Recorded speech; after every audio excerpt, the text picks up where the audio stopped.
Hey everyone, how's everybody doing? Jeremy Langlois coming to you from Houmas House Estate and Gardens. Hope everybody's doing well out there.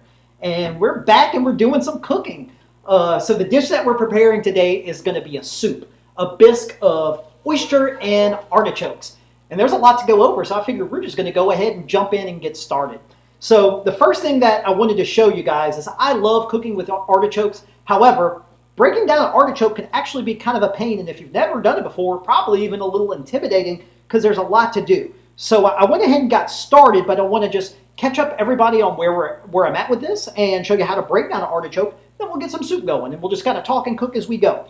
So this is an artichoke that you might find at a store at the market. And the main thing, you really want to use the heart of the artichoke.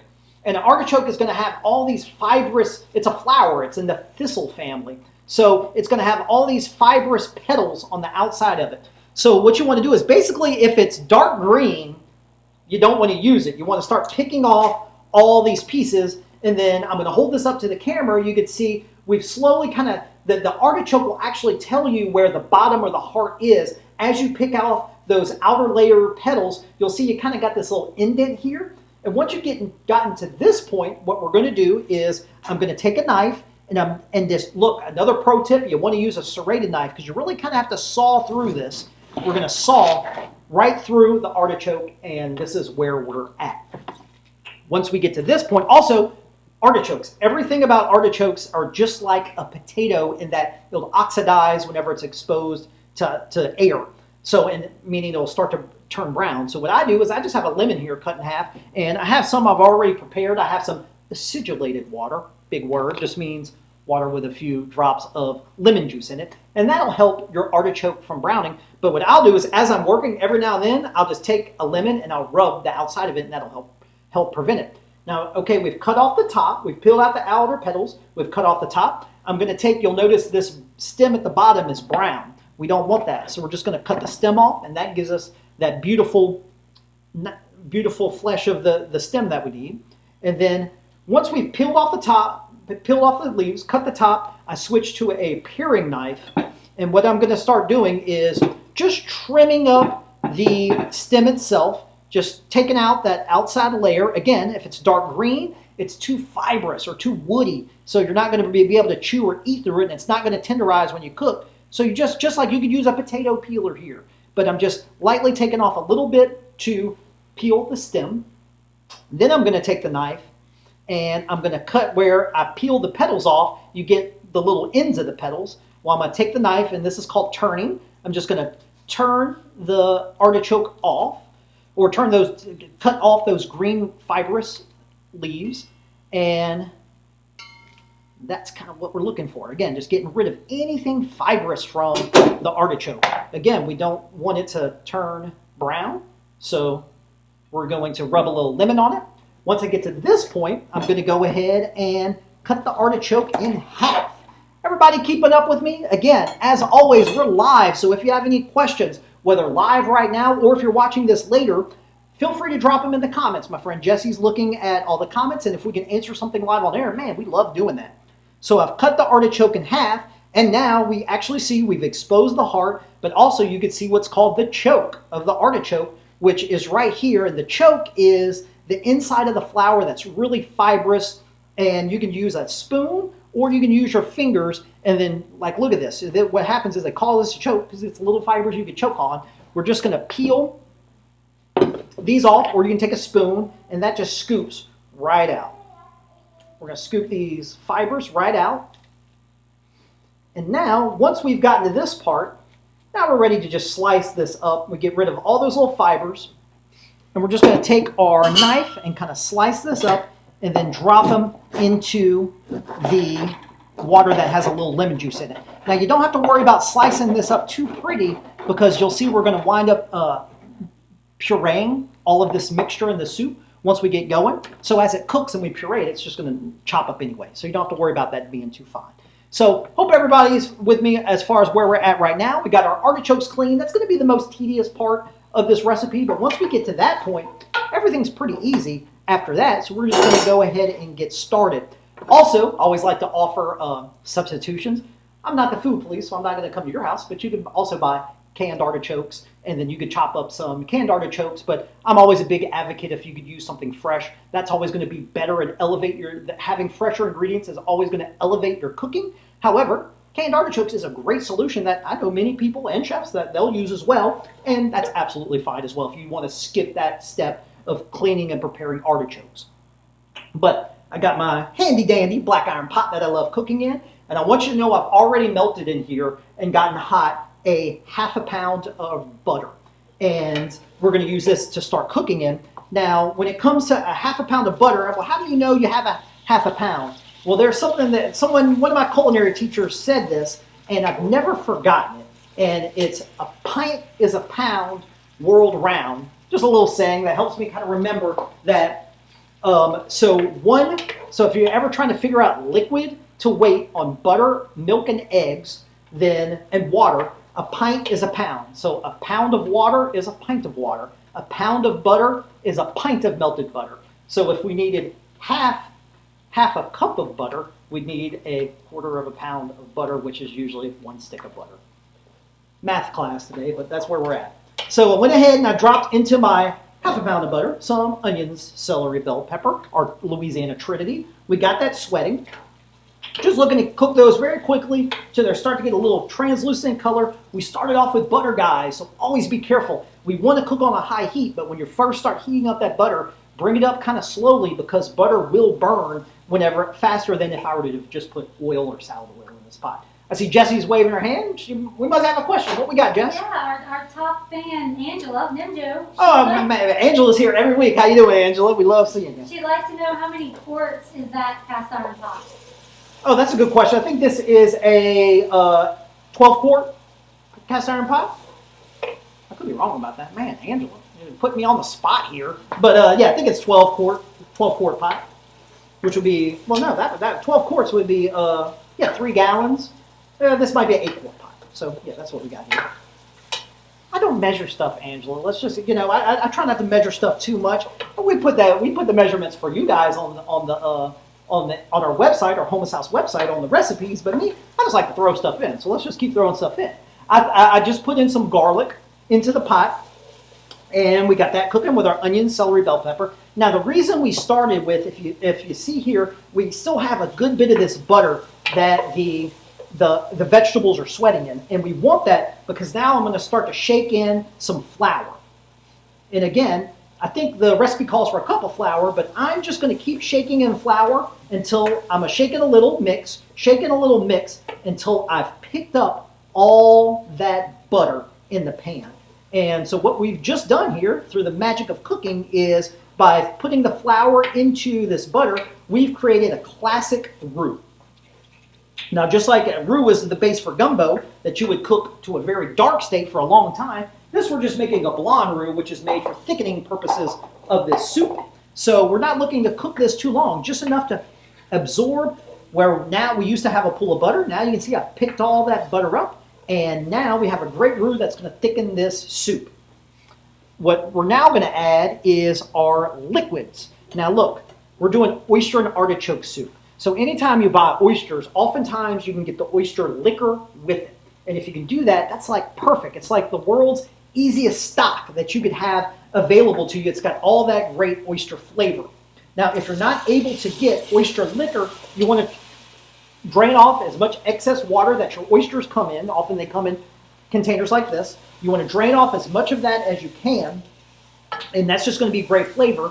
And just look at the recipe. If you're not able to get oyster liquor, you could use water, vegetable stock, or chicken broth. All that would be great neutral stocks to use in lieu of not having oysters liquor, but having that oyster liquor is really going to elevate the flavor of this soup. To get the, since we're making an oyster soup, having that natural oyster flavor is really going to help add a depth to this soup that you wouldn't get had you not had the oyster liquor. So we're going to add this into here, and we're going to now, I have my heat cranked up all the way. We're looking to bring this up to a boil because we made that blonde roux in the pot. Roux or cornstarch, anytime you're often thickening a soup or a sauce and cooking, your soup isn't going to thicken until it comes up to a boil. So you can see I'm starting to get a couple bubbles here, and it's not going to thicken or reach its full thickening potential until it comes up to a boil. Oh, we got another question. What you got, Jesse? Yeah, another top fan, Annie. She wanted to know if shrimp stock would be okay. Perfect. That would be absolutely perfect. You know, oftentimes in the restaurant, whenever we're using a neutral stock, we won't use a seafood stock, because what if we were to have a guest at our restaurant that had a shellfish allergy that we didn't know about? They think they're ordering oyster soup, and then they get a soup that had shellfish stock in them and they have an allergic reaction. Well, we don't want that. But if you're cooking and you know that's not going to be an issue, shellfish or shrimp or crawfish or lobster, any of those stocks are going to be fantastic, because they're going to have that natural seafood flavor that we're looking to have. So I added the oyster liquor, and it's really, look at this, it's really starting to get thick. It's actually too thick. So now, since I've used all my oyster stock, I'm going to make up the difference, and I'm going to keep adding a little splash of chicken stock, mix it in, little splash of chicken stock, and mix it in until it gets that soup-like consistency, meaning it's not going to be super thick and goopy like a gravy, but we don't want it as thin as water either. So we add a little bit in, let it come up to a boil, a little bit in, let it come up to a boil until it reaches the thickness that you want it. So if it's but you know, it's easier to add liquid to a thick stock than to try to thicken up a thin soup, right? So we just add a little bit in till we have it looking how we kind of want it to look, and that's where we're at here. Now, once we get, again, we're still cooking on high because we want it to come up to a boil. Now we're at a point where I'm going to add these I'm going to start just rinsing off some of these artichokes that we prepared and get these in here, and these will start to cook. Now this you would want to cook for about 30 minutes, 20 minutes. Just let them start to simmer in the soup, and that's going to help tenderize those artichokes and really have them start to break down. And because again, they can be a little bit fibrous, so you want to cook and break down a little bit.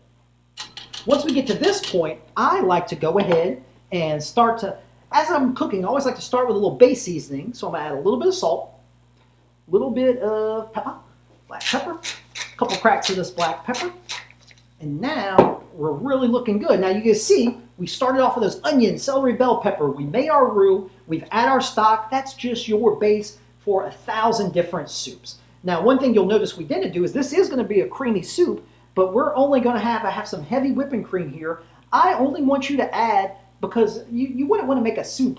Some people do, but you wouldn't want to make a soup that's all heavy cream, because in my opinion, it's going to be really rich and just too rich to eat. So what I like to do is just add a little bit of cream right in there. Look, I didn't even hardly put any at all. And just enough to give the soup a little bit of richness, but not really make it too rich or too heavy down and from having too much of that cream in there. So a little cream's going to come in, and man, that's just starting to take on that velvety, beautiful quality of the soup, and that's exactly what we're looking for. Now, we're at a point now where you can make a decision on how you want to proceed with this soup. Either way is fine.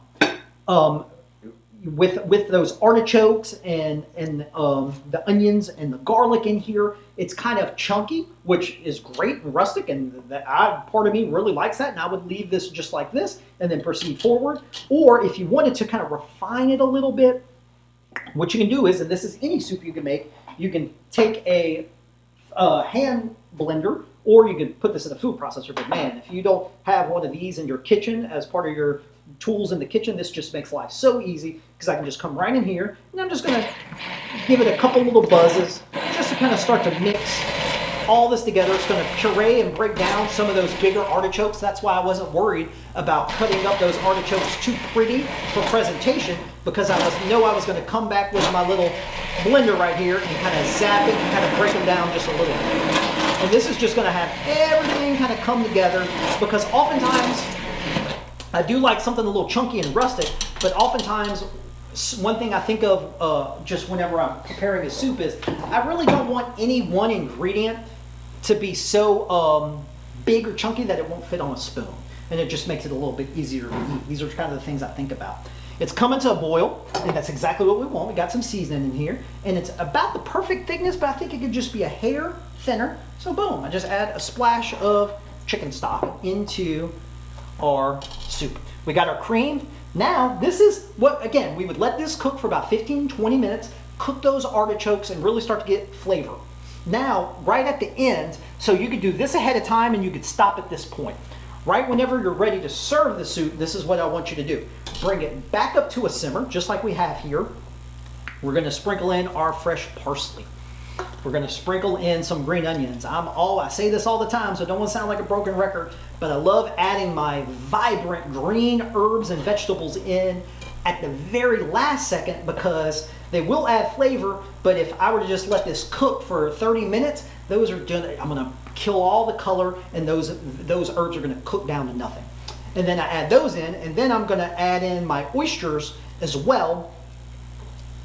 And the oysters only take a minute or two to cook. So you want to add them in right at the end. You don't want to add your oysters in early and then cook this for another 20 or 30 minutes because those little oysters will just cook. The oysters are almost all liquid, so it's going to cook down to nothing.